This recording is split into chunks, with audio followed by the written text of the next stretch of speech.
morning. Day 17 of RPGaDay.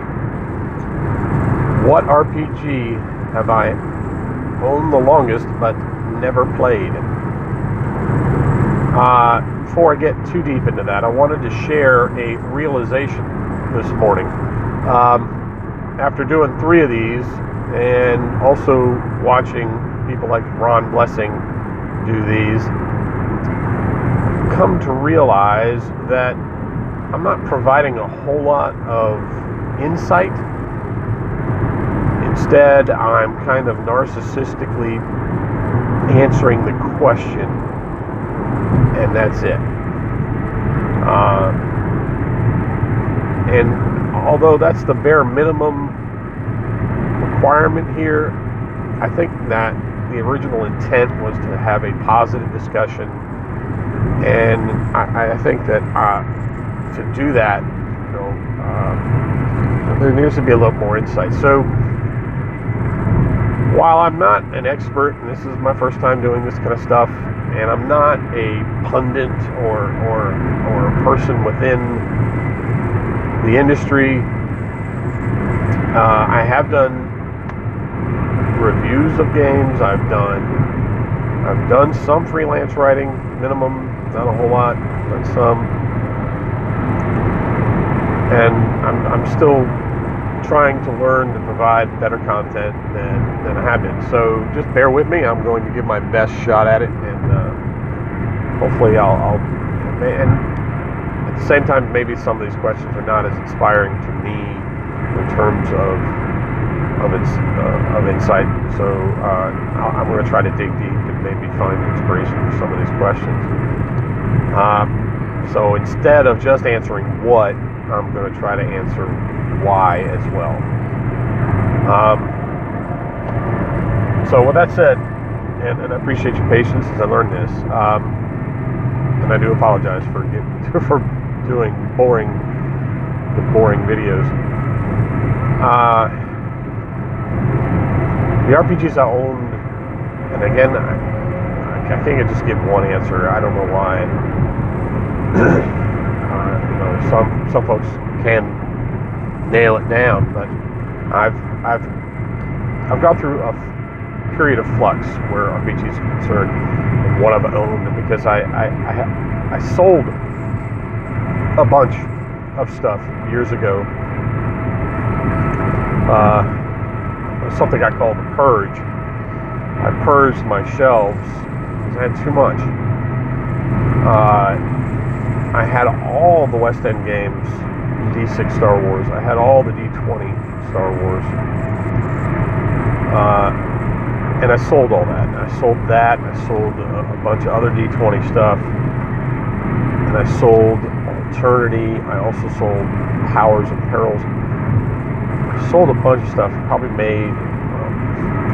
made some money. Thanks to eBay and Facebook. It was a time to get rid of some stuff.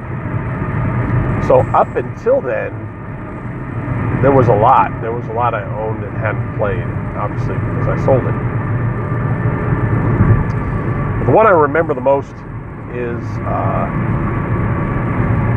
Gamma World, and I don't remember what edition. It was either first or second. I believe it was second. It was a box set. It was gorgeous cover art. It's part of the reason I kept it, because it was such cool cover art. I think there was even an adventure in there that I bought later on, because I thought maybe I could run it at some point. Or I could do what I was doing with everything else and convert to Star Frontiers.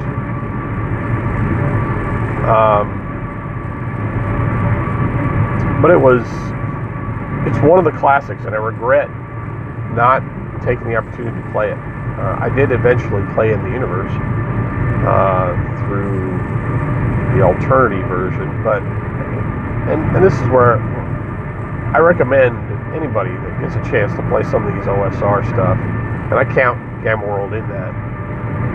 Take that opportunity, especially if you have it at a convention or something.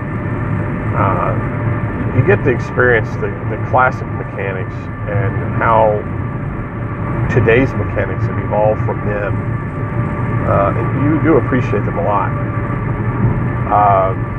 And I really missed a great opportunity to run it or play it. So I eventually sold it. Sold for a pretty good price because there's still demand for that kind of stuff. And occasionally there is OSR stuff on my schedule at Mace or Mace West. Just look for OSR as a tag.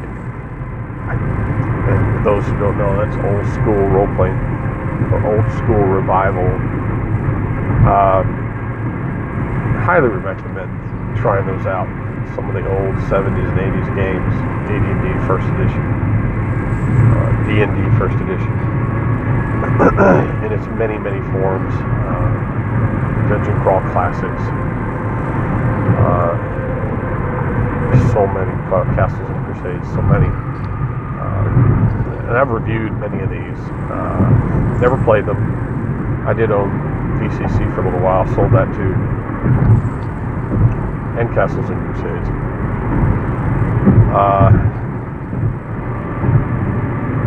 But second in my list was right now, currently on my shelf that I haven't played, and it's probably about 5 years now, going on 5 years. I played once before I owned it, so I guess that doesn't count. I played a one-shot in Bulldogs, in Fate. I realized there's other versions of Bulldogs out there. I'd never heard of it until I saw it on the schedule. I had a lot of fun with it, and he's a great GM, the guy that ran it, Mark Francis. I highly recommend him as a GM if you see him at Mace or even at Gen Con.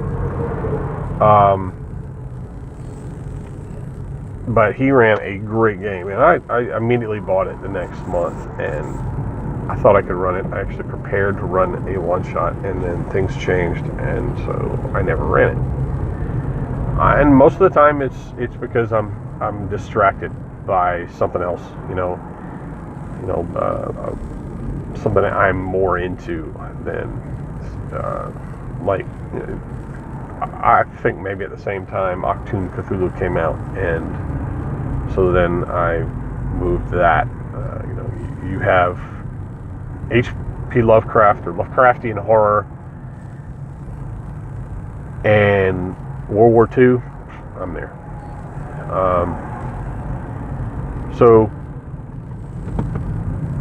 In that vein, though, conventions are a great opportunity to run the games that are sitting on your shelf and collecting dust. Run a one-shot. I'm taking that opportunity this year at Mace. I have 2 games that I'm running that are just games that have been sitting on my shelf for a long time. One of them is I haven't played in years, but has recently gotten a reprinting, not a Kickstarter, but just a reprinting. They've reprinted all 3 little rule books into one solid hardback, and it's called Shatter Zone, one of Shane Hensley's pre-Savage World projects, and I love that system. It is, I can't say it's old school, but it definitely has that clunky old school feel.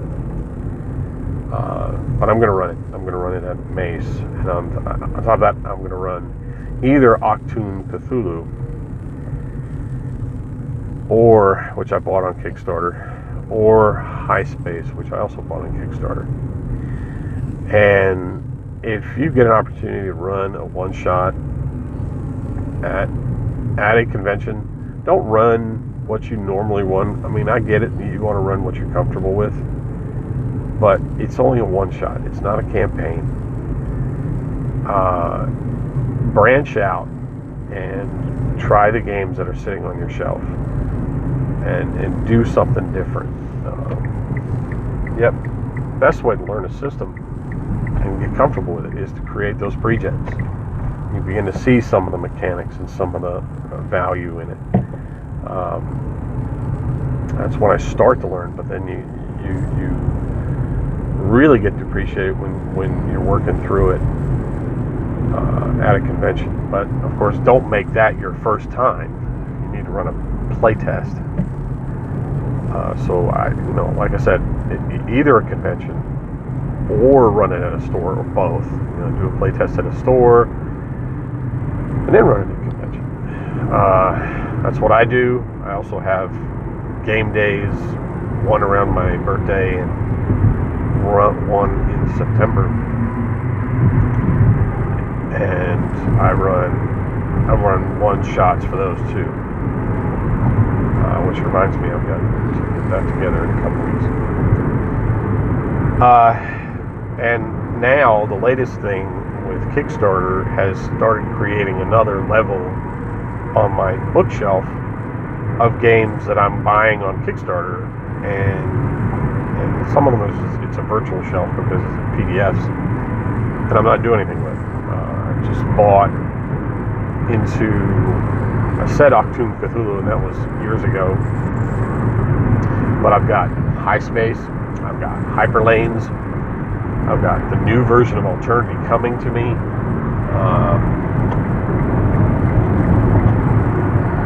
And thankfully, that's all for now. I invest, I try to budget myself in Kickstarter and don't do a big thing. The biggest gaming thing I bought into was $100. That was for my birthday. Me buying myself a present. I bought the Spellbook player. It's like a player's aid, where you put your dice, your miniatures. You have a little not really a whiteboard, but a dry erase board in there, and it folds up into what looks like a spellbook. Very cool. I loved it. There's a little tray for dice rolling. I love it. Do I play enough to justify spending $100? Probably not. But I like it. So yeah, Kickstarter's starting to create these games that I have that I'm not sure I'm going to play all of them. So I'm trying to slow that down. I know there's other guys out there that are spending way more than me, and they may have more time than me, but and don't have kids and don't have. But when I see, another one, Savage Rifts, I bought into that. The only reason I bought into that is because it hit so many stretch goals that. The stuff coming back is too cool to pass up. So I bought into that, but I was never a big Rifts fan. The multi-genre role-playing games, Torg and Rifts, I couldn't buy into them. And maybe I can try, but I really would have to play it one first. So chances are that's going to sit on the shelf too. So, that's about it. I probably have rambled on. I hope to provide some insight. Get into some discussions about convention running and stuff like that. That's what I know, so I'm going to probably do a lot of that. So until tomorrow, which is 18. What role-playing game have I played the most in my life? I will do the math on that one and let you know tomorrow. Until then, seek the wolf in myself.